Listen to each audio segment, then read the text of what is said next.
Jadi dulu 2 tahun yang lalu saya dilaporin rame-rame. Sekarang nambah lagi tuh, Mat. Farhat dilaporkan hari ini ke Pradi. Kemarin. Nah, dilaporin lagi tuh. Tanggapan aja bang, tanggapan sedikit aja bang. Ya begini. Pradi mana nih dia? Pradi Bang Oto. Iya. Kalau Pradi Bang Oto, saya yakin Bang Oto orangnya pasti akan sangat bijak. Bang Oto kan sekarang non aktif tuh karena dia Wamenko. Dulu Farhat ini yang datang ke DPP KAI dan ikut, saya duga mendorong-dorong untuk saya dipecat. Padahal saya tidak dipecat, saya udah mundur. Kemudian saya di Pradi Bersatu, saya ada sumpah. Dan sekarang aman, tidak ada masalah dan beracang. Giliran dia sekarang. Tolong ya DPN Pradi, DPN Pradi untuk proses. Kalau memang ada pelanggaran etik, hukum dia. Kalau memang tidak ada, jangan hukum dia. Saya hanya ingin sampaikan pesan, hukumlah orang yang bersalah, jangan hukum orang yang tidak bersalah. Ya kalau memang Farhat tidak bersalah, jangan hukum. Tapi kalau kalau Farhat memang bersalah secara etik, hukumlah dia sesuai dengan perbuatannya. Oke, thank you. Terserah mereka lah itu. Saya juga nggak penting kan, saya nggak kaya juga kalau dengan dia. Hidup saya begini-gini terus kok. Thank you. Assalamualaikum. Bang Irfan, ayo Bang. Boy. Bang Irfan. Boleh, makasih.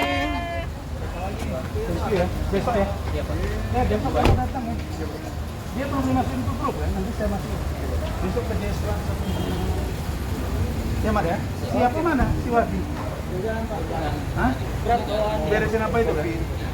Oke ya. Bang, walaupun duluan ya. terlepas dari abang masih tetap memandang secara normatif ya dalam kasusnya. Itulah kelebihan saya. Kalau saya bilang, itu dirikan dari ayah saya. Almarhum Bizalur Hakim Nasution Al-Ustad Al-Hafiz ya. Ayah saya itu bilang begini, kalaupun kau marah sama orang, jangan kau ganggu periuk pelanga dia. Jangan kau ganggu mata pencarian dia. Kalian bisa lihat saya dewasa kan? Dia dilaporin, saya enggak gembira. Saya sedih. Tadi saya ngomong sama pengacara dia di atas. Ya. Bu Elsa Sarif sudah ke kantor saya. Andi sudah ketemu saya. Saya enggak dorong. Begitu juga dengan Farhat misalnya dilaporin. Saya enggak dorong. Silakan aja. Kalau Pradi mau meriksa dia dilaporin, karena dia dilaporin, periksa. Jangan hukum dia kalau dia nggak salah. Tapi kalau dia salah ya silakan. Dan saya bilang sama klien, kalaupun mereka yang zolim kepada saya sekarang mendapat satu bagian itu karena Allah. Saya bukan manusia bersih, saya pendosa. Tapi saya udah bilang saya berusaha lebih baik dari mereka. Itu. Jadi saya udah sekarang hidup ini tabur tuai kalau istilah Bu Ade sama Bu Eli.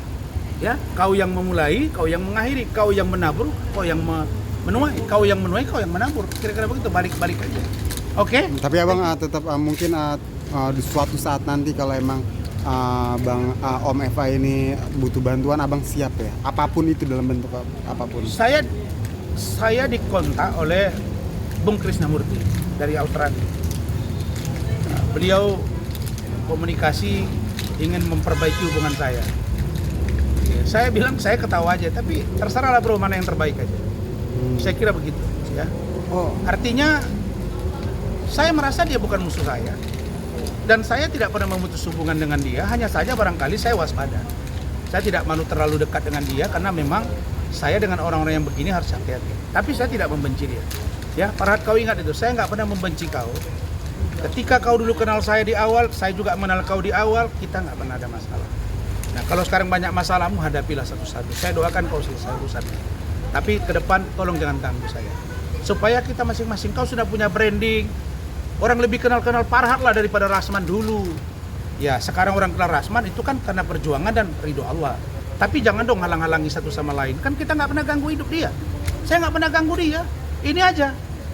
Pradi, dia dilaporin. Saya nggak datang. Saya nggak dorong, saya nggak mau tahu. Ini saya didatangi ke sana. Dengan pongah aja dia mengatakan, oh Rasman dipecat. Saya nggak ada, tanya aja. Lo dibilang saya minta uang 50 juta mau umroh. Emang cukup?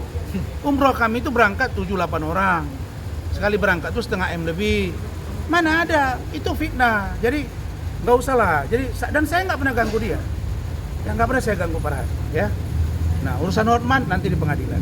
Oke? Mungkin bagaimana Bang Terakhir caranya ya. Krisnamurti itu kan tadi dibilang di telepon untuk mau memperbaiki hubungan Abang dengan Bang FA itu mungkin caranya seperti apa yang diidein dari Om Krisnamurti itu seperti Hah? apa? Apa yang diidekan cara untuk memperbaiki hubungan Abang dengan FA? Itu cara dari Krisnamurti itu seperti apa? Mungkin Iya, dipertemukan. dia berkomunikasi kan orang tuh kan dia kan sekarang pengacaranya Farhad di kasus ini. Dan orang tuh kan satu tim. Di kasusnya Farhad dilaporin oleh Densu itu kan pengacaranya si Krisnamurti. Nah, beliau telepon, saya lagi di Batam, dia lagi di Australia, kita kontak-kontakan. Bro, saya mau perbaiki hubungan bro dengan Farhad. Nah, saya ketawa, gimana? Ya udahlah bro, kita ya. Yaudah nantilah kita atur ya. Itu Apa tuh kalimat saya. caranya mau bertemu gitu mungkin Bang? Dia mau pertemukan lah. Oh. Nah, kita lihat aja. Saya nggak ada dendam, saya nggak ada apa. Cuma saya waspada. Itu aja. Tapi Krisnamurti is the best. Dia orang baik. Tapi kan FA kan sekarang dilaporin sama Densu. Apakah Abang bersedia mungkin membantu Bang FA Bang? Saya harus diskusi dengan keluarga. Karena Farhad kan pernah mencederai saya secara batin ya keluarga. Tentu saya harus diskusi. Tapi kalau kasusnya mungkin saya kasih pendapat hukum nggak masalah. Sama dengan Densu aja. Untuk kasus dia dengan Densu saya kira saya nggak usah ikut di dalam. Saya cukup menjadi penonton aja. Karena nggak perlu juga kan. Dan dia juga punya orang dan dia juga pengacara. Punya juga Bung Krisnamurti. Mampulah dia ngadapi itu. Saya ini siapa? Saya bukan siapa-siapa. Oke? Oke. Thank you. Siap. Thank you, Bang.